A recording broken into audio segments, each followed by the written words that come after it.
So I wanted to talk about my New Year's goals I gave myself last year for 2022 surrounding art and a few other things. My main goal was to complete book 1 of a graphic novel I've been working on since I was 17.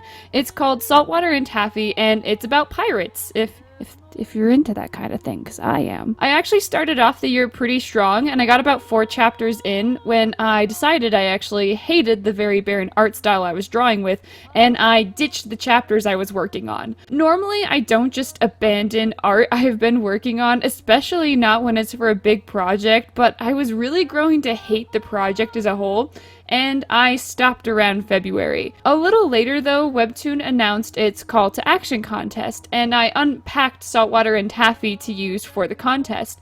I redrew certain scenes and I spent months making it perfect. Well, I did lose miserably in the contest, and that's what sparked my interest in making my Webtoon video. I'm still insanely proud of my work that I did with it. So I didn't follow through exactly with that 2022 New Year's goals, but I did gain some good knowledge about my comic along the way, so it wasn't a complete failure in my book. I find that when I set very specific goals for myself for New Year's, like having to write an entire book in a year, I tend not to actually follow through with them. I think I personally feel overwhelmed by the amount of work that would pertain to a specific goal, so I usually just put it off, or I just forget about the goal entirely. So I kept things pretty broad and vague so that I have a little more wiggle room and I don't feel boxed in this year. For 2023, something I would like to get back into is drawing more backgrounds. During 2022, I went through a huge transitional period in my art where I mostly was drawing studies and focusing more on artist works rather than doing things I've been doing with my art for the last few years. Something I love to draw are backgrounds, specifically bedroom backgrounds. I love filling my sketchbook page with as much as I can think to cram into it, so I figured going back to what I normally draw would be a really good warm-up for this. That being said, I do want to branch out more with the types of backgrounds I draw. While I love bedroom backgrounds, I'm not super great at organic shapes like water or forest, so that's what I do want to try and focus on more this year. While I love bedrooms, I'm not super great at organic shapes like water or forests or things that occur naturally in life. I'm more of a fan of drawing like bedrooms, rooms, offices, desks. Cities, we don't talk about cities. Those take me way too long and I get way too intense about them. That being said, like I said, it's the organic things like water and forest that I really do want to try and draw more this year. And I think I can accomplish this goal by more eagerly stepping out of my comfort zone and just exploring what I like and what I don't. Something that has been helping me do this is following artists who do what I want to accomplish and learning from them. I did this last year and I do plan on continuing this strategy this year so I can keep getting better at things I find challenging, such as the organic backgrounds. And it has really worked for me in the past. Next, I want to work on my comics more often than I have been doing. I have a few comics and graphic novels in the works right now, but I want to get a huge portion of my stories actually completed.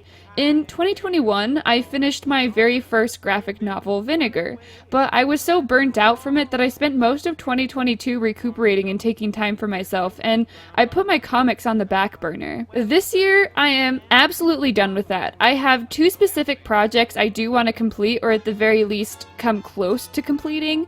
One of them is a comic I worked on recently called Puppy Love. I have a video where I draw the entire first book in 1 week, and I still have a lot of script left from it that I want to finish the second and third books to the story. And the other comic I am keeping in the dark for now, just because I'm still working on the script and character designs, and it's all kind of discombobulated, and it won't make any sense if I try and describe it. So, you know, that's That's what I'm trying to work on for now. In the past, I do usually like to have my scripts written before I do anything, but I do want to more quickly finish the things that I say I want to finish rather than just say I want to do them and then I never do them. Another thing regarding comics is figuring out good alternatives to Webtoon, Tapas, or other platforms like those.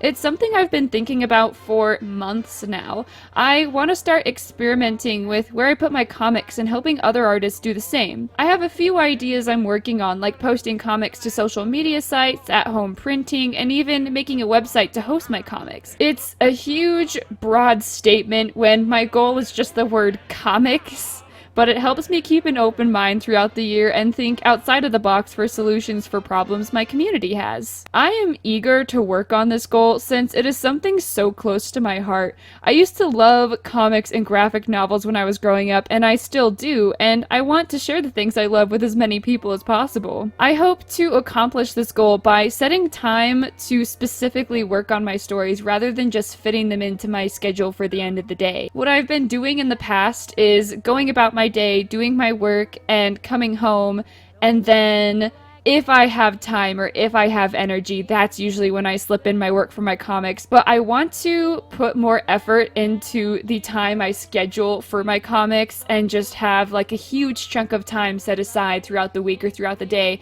where I just sit down and I work on my comics and I get it done. My next goal is to work on better framework to help tell my stories. I am a huge fan of being able to tell stories and show characters' emotions by how the artist, storyboarder, or director frame up each shot. I usually don't think about the framework when I'm doing singular art pieces, but since I'm going to be working on more comics this year, it is a skill I would love to have a confident grasp of. Framework has never been something I regularly thought about until I started to do art, and since I learned the basics, I would like to get a little more in-depth with my learning. I want to become more knowledgeable and intentful. Is intentful a word? Okay, I want to be more intent. I want my intent to show. I want my comic panels to have more meaning in them, which usually means putting more effort into the books as well, which is a plus. I think I can learn to achieve better framing by doing one of my favorite exercises, watching a movie I love and drawing the shots that stick out to me. This is a great thing to do to be able to learn why you like certain shots and help you frame things to have better meaning within the stories you're telling. It's also a really great way to develop your own sense of story style and storytelling. My last art goal for 2023 is to have better character designs. I want my character designs to reflect who they are as people. Something I hear very often is that your audience should be able to tell what your character is all about just by looking at them. I really strive for this, and I want my characters to more accurately reflect who they are as people a bit better. Essentially, I want the intent aspect to be reflected more in my artwork. It's so fun to create cool looking characters and OCs, but then trying to shove them into a story where they don't belong is difficult for me, as well as the people who are looking at and reading my story. I think I can do this goal by studying from my favorite artists in animation specifically. By learning what the artists do to convey specific character traits, I think I can then implement what I have learned into my own art. Basically, what it comes down to with all of my goals is just setting time aside for the things that I want to improve on and actually taking time to learn throughout the year as the days go by. Something I struggle with is tunnel vision.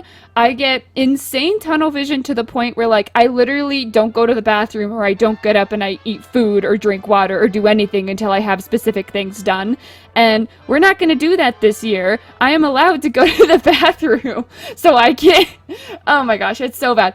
You are allowed to go do things, right? But I don't want to have this insane tunnel vision where I just have to get it done, and I'm pushing and pushing and pushing myself, and I'm speeding through projects and, you know, having them not turn out well because I wanted to go to the bathroom, you know? Okay, that was a really weird rant, and I apologize. Sincerely. I also have a few New Year's goals for my YouTube channel as well. The first being improvement with my editing and putting more effort into each video. These past few months, I have learned a lot about the ins and out with the editing software I use, but I rarely implement my newfound skills into each video. So this year, I want my videos to just show the effort it takes to make them a bit more. And my second goal is to just be posting at least once a week, which shouldn't be too much of a hassle since I've been doing that since October with relatively no issues, just as long as my camera records.